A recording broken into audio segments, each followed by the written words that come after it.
Bonjour Charles Decamp. Bonjour Philippe, bonjour à tous. Place au journal des médias. Qu'avez-vous au sommaire ce matin? Démission surprise chez TikTok. Une pub à haut risque, le CSA tape sur les doigts de Canal+, et une bonne dose de nostalgie. Mais évidemment, on commence par les audiences. Qu'est-ce que les Français ont regardé hier soir à la télévision? C'est M6 qui prend la première place avec du cinéma. 3,4 millions de fans d'Indiana Jones étaient au rendez-vous pour le premier film de la saga Les Aventuriers de l'Arche perdue. C'est 18,4% de part d'audience et un très bon 23,2% sur les femmes de moins de 50 ans. Surprise donc, TF1 est deuxième avec la série américaine The Resident qui avait pris 2 mois de pause.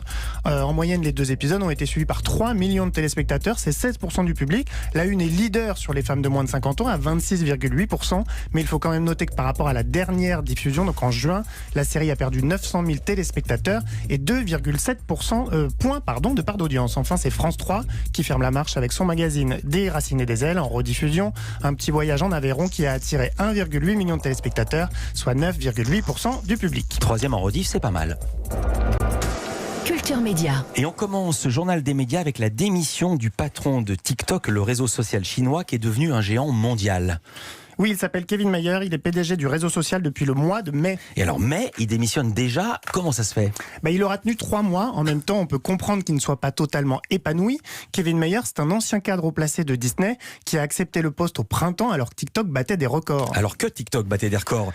Et pour ceux qui ne connaissent toujours pas TikTok, concrètement, qu'est-ce qu'on voit? C'est quoi? Alors c'est une application très prisée des jeunes où ils partagent des courtes vidéos et ils se lancent des challenges souvent en musique. Alors qu'est-ce qui a changé depuis mai qui fasse qu'il démissionne? Donald Trump est entré en guerre contre TikTok, qui appartient à un géant chinois des nouvelles technologies. Le président accuse l'application de récolter des données pour le gouvernement chinois et il est allé jusqu'à signer un décret présidentiel pour interdire toute transaction d'une entreprise américaine avec TikTok. L'application chinoise a tout fait pour tenter d'apaiser le président, y compris envisager un rachat par une entreprise américaine, sans succès. Elle a décidé de contre-attaquer en justice et la bataille s'annonce forcément tendue, de quoi décourager Kevin Mayer, qui a évoqué, je cite, le climat politique actuel pour justifier son départ. PDG de TikTok, c'est un job à risque autant qu'un acteur de pub? Alors peut-on rendre la chasse cool? Les défenseurs de cette activité très controversée sont mis en tête de changer l'image de la chasse, alors que de plus en plus de Français s'inquiètent du bien-être animal et que les critiques se font de plus en plus insistantes. Il y a une semaine, la Fédération nationale des chasseurs a donc publié le premier épisode d'une série de spots publicitaires qui visent à réhabiliter leur passe-temps favori. Et comment tu fais toi? Comme tous les êtres humains, ma vieille. Primo, je mange sain. Des légumes bio, un peu de poisson, de la viande, un peu de tout quoi. Tu devrais essayer, c'est un concept incroyable.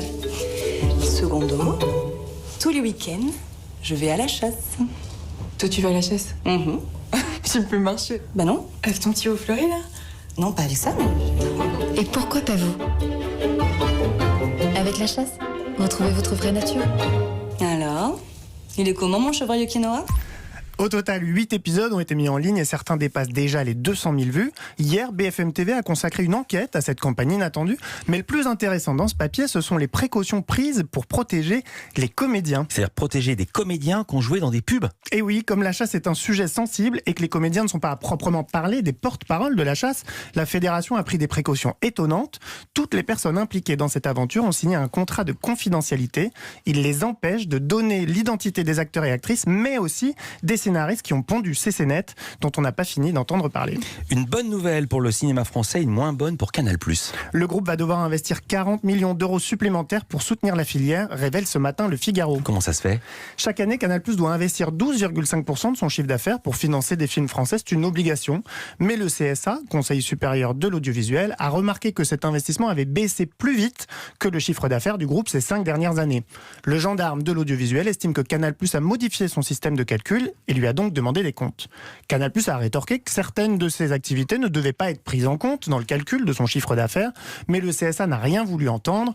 Au final, les deux parties ont trouvé un accord qui obligera donc Canal+ à investir 40 millions d'euros. Une bonne nouvelle pour le secteur du cinéma, touché de plein fouet par la crise du Covid-19. Une série culte de retour et pour la bonne cause. Plus que 2 mois avant l'élection présidentielle américaine, pour faire battre Donald Trump, les personnalités des médias et de l'entertainment se mobilisent. C'est dans ce contexte que l'équipe d'une série phare des années 2000 a décidé d'agir.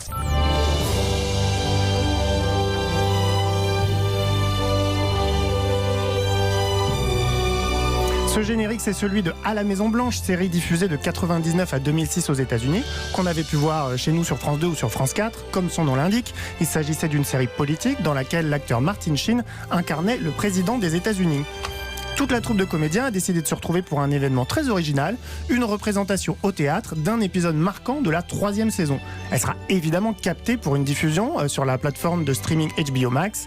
Le studio Warner Bros, qui produit la série, fera dans le même temps un don à l'association de Michelle Obama pour encourager les Américains à voter. Et on a l'impression que c'est fréquent ce retour des séries. C'est en train de le devenir. Les acteurs de Friends vont se retrouver par exemple pour une émission spéciale qui est très attendue. Ils vont se remémorer les meilleurs moments de la série. En plein confinement, le cast d'une nounou d'enfer a organisé une lecture du tout premier épisode de la série pour distraire les internautes. Et TF1 a récemment diffusé une mini-série en 6 épisodes avec tous les héros de Beverly Hills. Et une série culte peut en cacher une autre. Alors Philippe, si je vous dis Drazik, Katharina ou Nick, est-ce que ça vous parle? Je ne sais même pas dans quel club il joue. Non, en vrai ça me dit rien. Blague à part, ça me dit rien. Et si je vous passe ce générique?